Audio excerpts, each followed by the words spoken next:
এখানে একটি 3x3 আকারের ম্যাট্রিক্স দেওয়া আছে। প্রশ্ন বলছে এ সমান, এখানে 3x3 আকারের একটি ম্যাট্রিক্স, এত হলে ইহার ট্রেস নির্ণয় করো।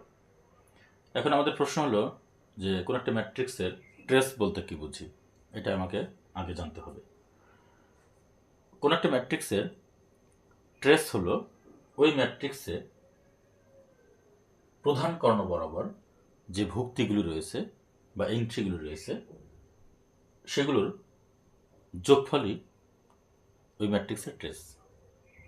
তাহলে কোনো একটি ম্যাট্রিক্সের প্রধান কর্ণ বরাবর যে ভুক্তিগুলি রয়েছে সেই ভুক্তিগুলির যোগফলই ওই ম্যাট্রিক্সের ট্রেস।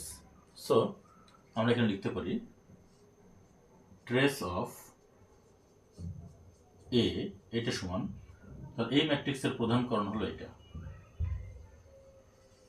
এটা হচ্ছে প্রধান কর্ণ। সো তাহলে এই প্রধান কর্ণে যে ভুক্তিগুলি রয়েছে, তাহলে প্রধান কর্ণে কি কি ভুক্তি রয়েছে, এখানে 1, এখানে 5, এখানে 6, এই ভুক্তিগুলির যোগফল, তার মানে হলো 1 + 5 + 6 ইজ ইকুয়াল টু কত, 12। এটাই হলো এই ম্যাট্রিক্সের ট্রেস। তাহলে আমরা আবার একটু বিশ্লেষণ করি। কোন একটা ম্যাট্রিক্সের ট্রেস কি এটা আমাকে আগে বুঝতে হবে।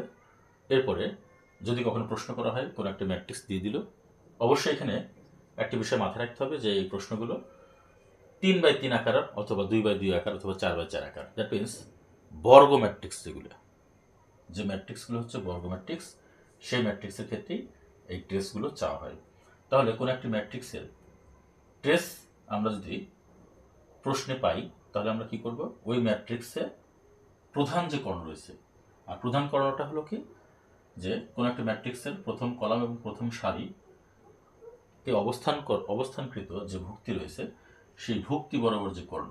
কোনো একটা ম্যাট্রিক্সে প্রথম সারি এবং প্রথম কলামে অবস্থিত যে ভুক্তি রয়েছে সেই ভুক্তি বরাবর যে কর্ণটা থাকে, ঠিক আছে। তাহলে এইটা হলো কি প্রধান কর্ণ। তাহলে প্রধান কর্ণ কিভাবে বললাম, এই ম্যাট্রিক্সের প্রথম সারি প্রথম কলামে অবস্থিত ভুক্তিটি হলো 1, এই 1 বরাবর যে কর্ণ এটা হচ্ছে কি কর্ণ। আবার এটাও কিন্তু কর্ণ, আমাদের বলছে প্রধান কর্ণ। তাহলে এটা হলো কি প্রধান কর্ণ, আর এটা হলো কি মাধ্যমিক কর্ণ বা গৌণকর্ণ। সো আমরা এখানে প্রধান কর্ণটাই আমাদের এখানে প্রয়োজন। তার প্রধান কর্ণটা হলো কি, কোনো একটা ম্যাট্রিক্সে প্রথম সারি এবং প্রথম কলামে উপস্থিত যে ভুক্তি রয়েছে সেই ভুক্তি বরাবর কর্ণটা হচ্ছে প্রধান কর্ণ। তার প্রধান কর্ণে যে ভুক্তিগুলো রয়েছে, প্রধান কর্ণ বরাবর যে ভুক্তিগুলো রয়েছে সেই ভুক্তিগুলির যোগফলটা হলো কি ওই ম্যাট্রিক্সের ট্রেস। তাহলে এখানে আমরা যদি বলি যে কোন একটা ম্যাট্রিক্সের ট্রেস কি, প্রথমে আমরা বলবো যে ওই ম্যাট্রিক্সে উপস্থিত প্রধান কর্ণ বরাবর যে ভুক্তিগুলো রয়েছে সেই ভুক্তিগুলোর যোগফল, সেটা হলো কি ম্যাট্রিক্সের ট্রেস। সো এই ম্যাট্রিক্সের ক্ষেত্রে তাহলে আমাদের প্রধান কর্ণ বরাবর ভুক্তিগুলো কি কি রয়েছে, 1, 5, 6। তাহলে এই 1, 5, 6 এর যোগফলই হবে এই এ ম্যাট্রিক্সের trace. So trace of A is equal to 1 + 5 + 6, 1 + 5 + 6, that means 12।